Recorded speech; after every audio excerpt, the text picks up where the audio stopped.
movement on our graph.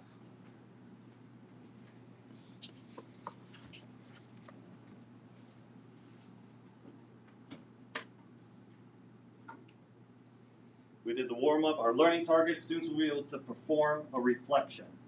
So we'll get into that in a little bit, but again, we're talking about graphing, where we have a shape, and they might say reflect it over the y-axis. So we need to draw this shape. Oops, that's not very good. But we're going to need to draw a reflection of that shape. Students will be able to perform a glide reflection. We'll talk about what that term means. It's not as complicated as it sounds. Students will be able to identify lines of symmetry. Well, I think we tackled that in the warm-up. Low battery. Then we tackled that in the warm-up. And then, of course, like always, we are solving real-world problems that deal with a reflection. So let's just talk about a reflection for a second. When you hear the word reflection, what object, I guess, or what instantly comes to mind when you hear reflection? Bolton, what comes to mind when you hear the word reflection? Mirrors. Mirrors, right? So let's imagine that we are standing.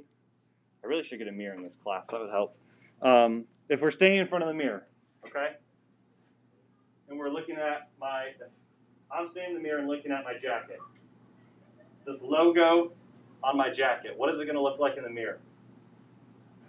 It's going to be backwards. Good. Is it going to be on my left side in the mirror as well?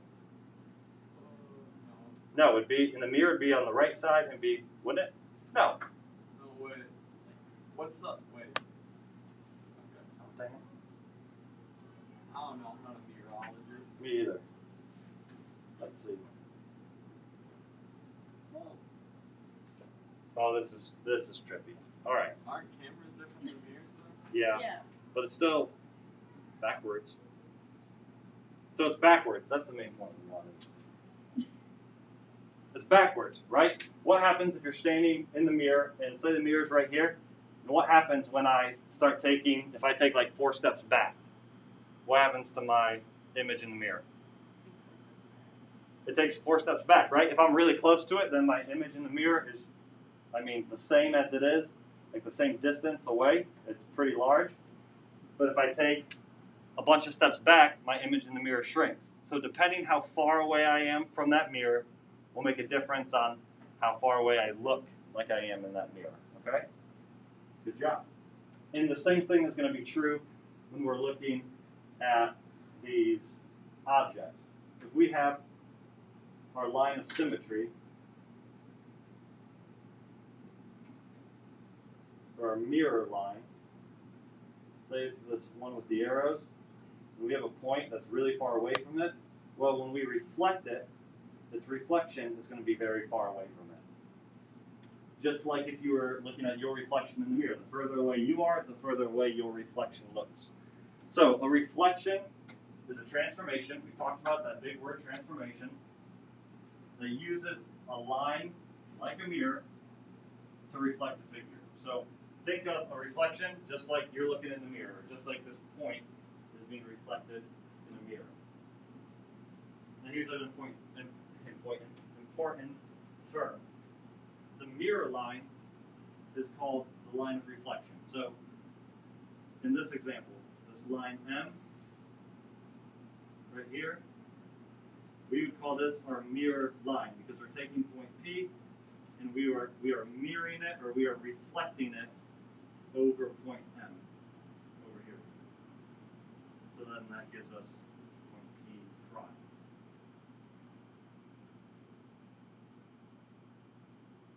So that line M will we'll refer to that as the mirror line. And what happens when we use that mirror line is a reflection. That's actually what we're doing. We're doing a reflection. Now, a couple things to look at with a reflection. If we have our starting point up here, P, and then our reflected point, P prime. Okay? This line, if we were to draw a line that connects them, what does this tell us that this connecting line is. What does that little half box tell us? Yeah. It's what?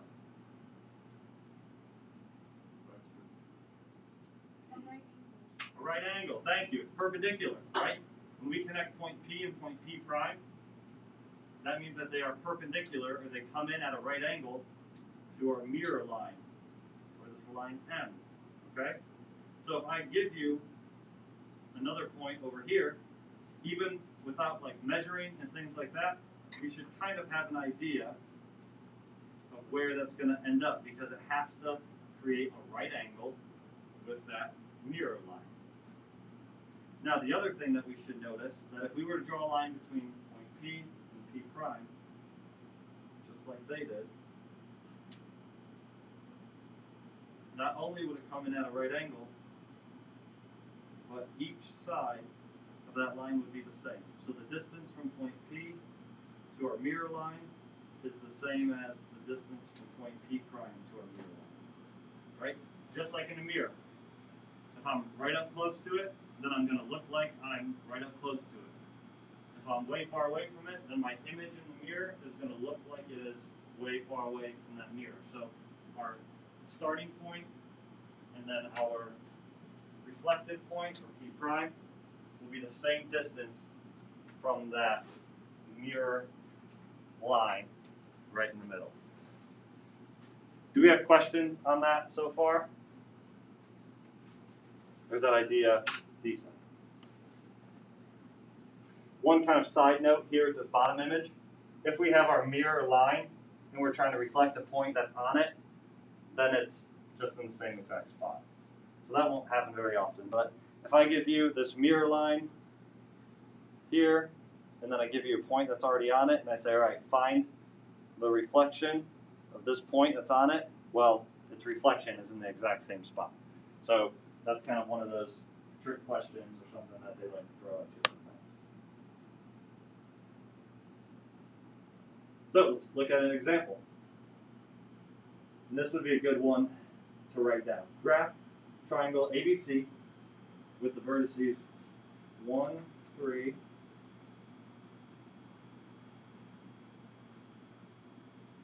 B is 5, 1, 2, 3, 4, 5, 2.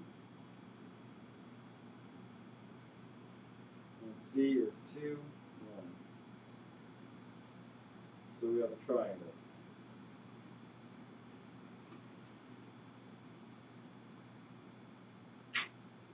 So we have our triangle, and we want to find its image. Remember, this would be considered the pre-image. When we say image, we want to find its nuke shape after the reflection described. So we want to find out what triangle ABC looks like when we reflect it across this line in red, x equals 3. So what we have to do that is we need to take each point, kind of one point at a time. So if we look at point A,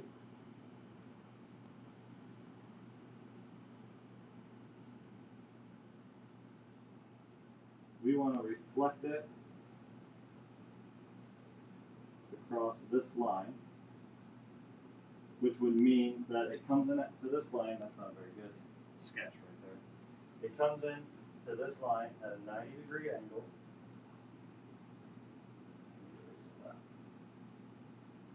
That's why I should never do little dots. So I have to hit it back.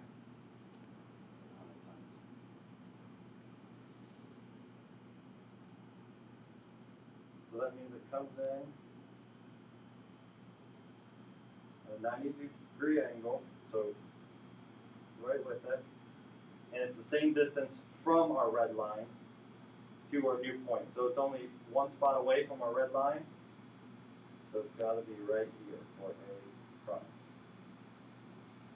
Now if we look at point C,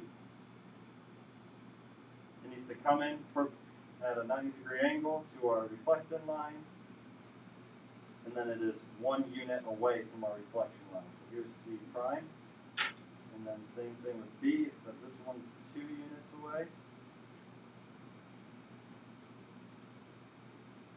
So that gives B prime. We can connect them for our reflection.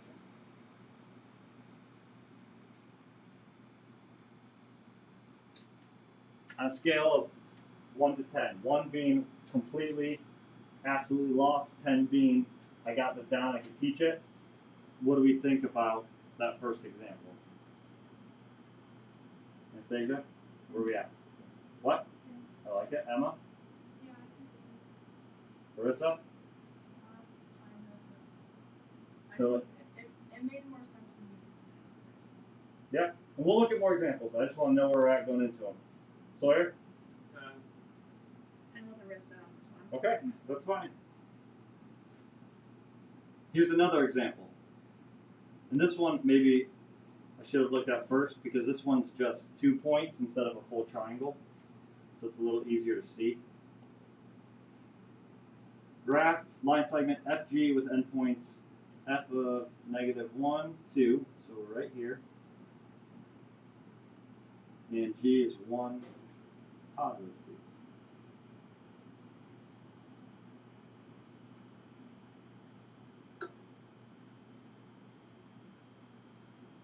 Oop, that's not fine.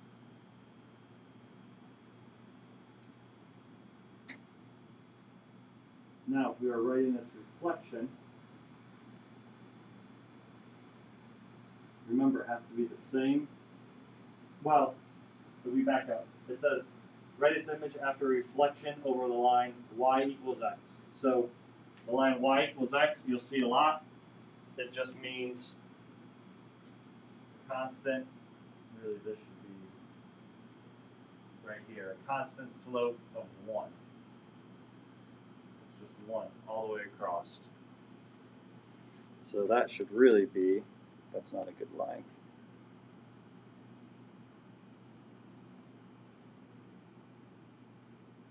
That should really be more like that.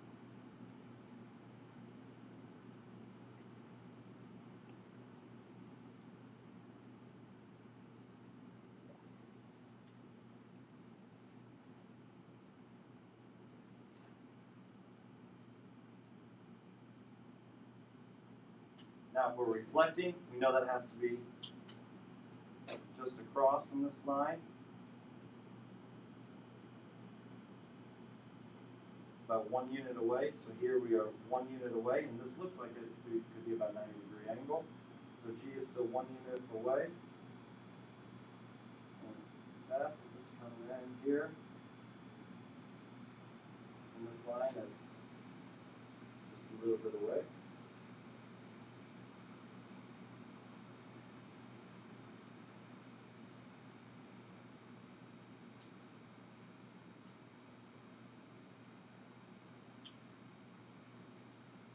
Get a reflection across that line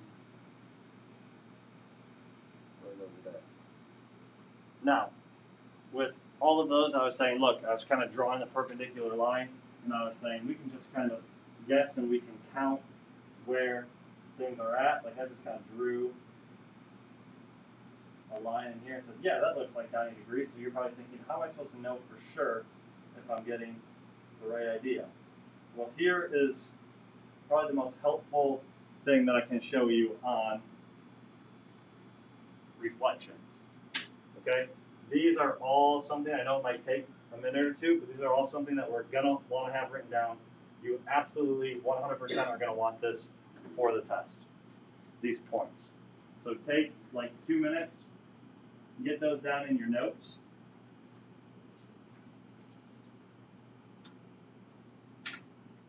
And then I think we have one more example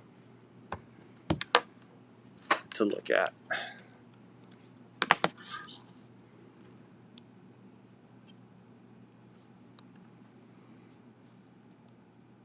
need to change this.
looks like you guys need about like 30 more seconds.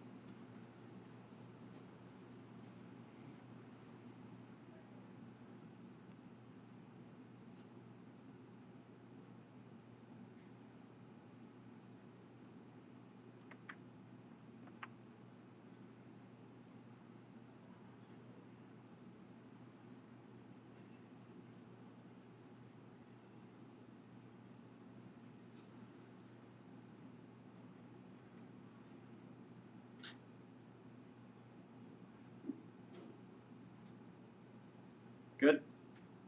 So, what we were trying to do in those first two examples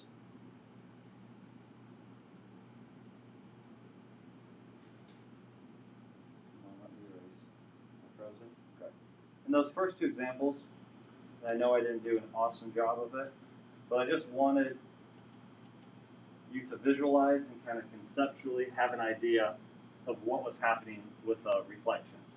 If we want to put a little bit more of a, not a formula to it, but a little bit more of a step-by-step to it, if we look at this first one, again, A is at 1, 3, B is at 5, 2, and C is at 2, 1.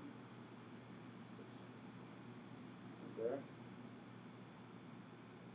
If we look at this first one, and even connecting the points can make it a little bit tricky to see, so I won't connect them right now. But if we're reflecting on A, right? A is on the same, like this red line, to come in perpendicular to it is super easy because A is just coming straight across. So all we need to do is count. All right, A is 1, 2 units away, so we just need to put it 2 more units past. Same thing with C. 1, 2 units away, 1, 2 over here, and B is just 1 unit away. So we just need to put a 1 over, right? When we have these lines that are straight up and down, or even if we had a line that was completely horizontal, that would be pretty easy. We're just counting boxes. Are you with me there? You good? Okay. With the second one, things get a little bit more difficult because they won't erase. Things get a little bit more difficult because we can't just count boxes, right? C or F this time. F is at -1, 2. So F is like here. Oops, no it's not. Who's going to correct me on that? F is not right there. -1, 2. And 1, 2.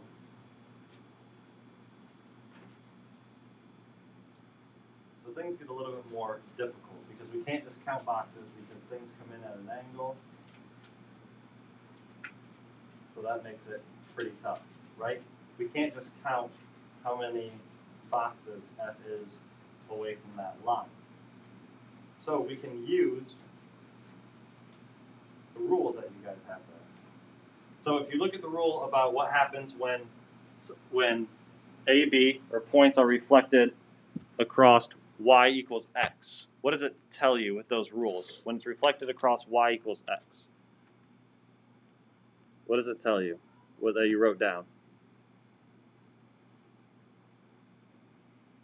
So when AB, one other note, when we're talking about reflections, I have no idea why, but instead of saying xy, we call everything A and B. Don't ask me why, but it is the same idea. So when AB, and I need to start doing better saying AB instead of XY. When AB is reflected over the line, y equals x, that's all that this red line is, y equals x, a straight line across, then here's what happens. Then the image of the new point is B and then A. So we just switch places. So here F was at -1, 2, so that means F prime is going to be at 2, -1. 1, 2, -1. If G is at 1, 2, where do we think G prime is going to be based on that rule?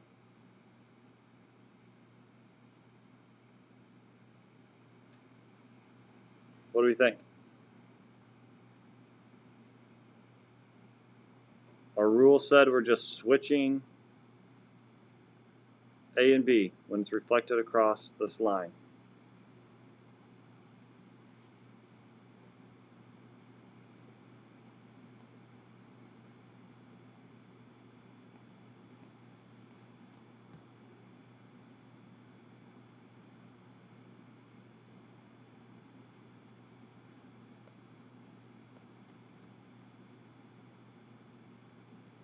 Do we see that with that rule?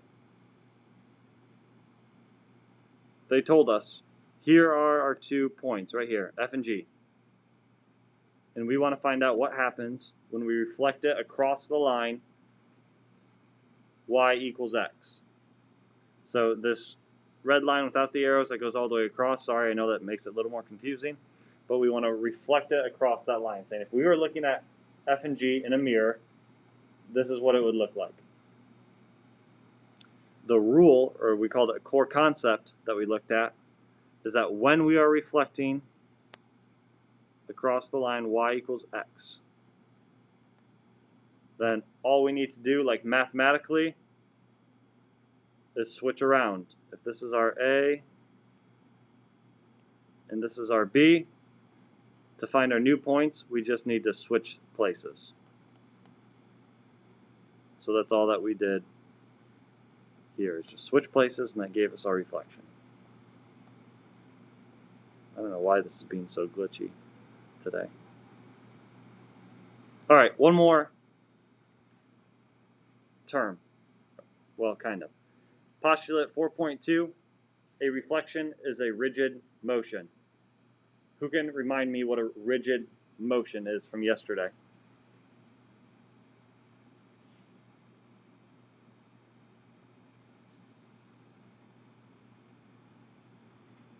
What's a rigid motion?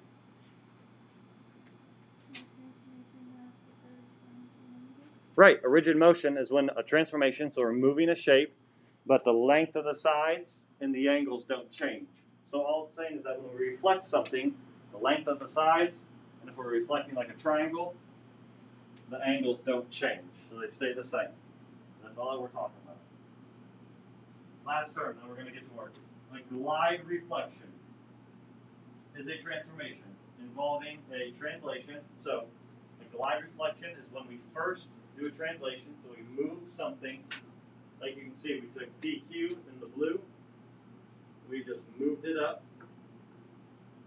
You can see our vectors and all that good stuff from yesterday. So we did a translation first, and then it's followed by a reflection. So then this was reflected over this line K. So one more time, a glide reflection is just putting the two things together that we've learned so far.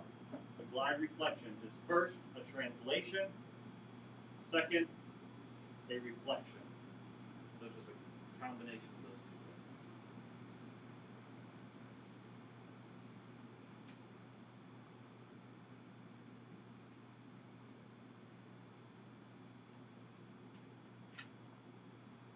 What questions do we have?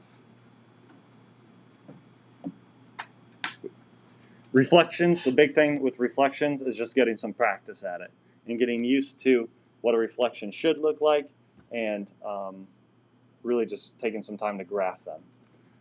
So we are going to, I think I do have one more and some practice, but I think just because of time,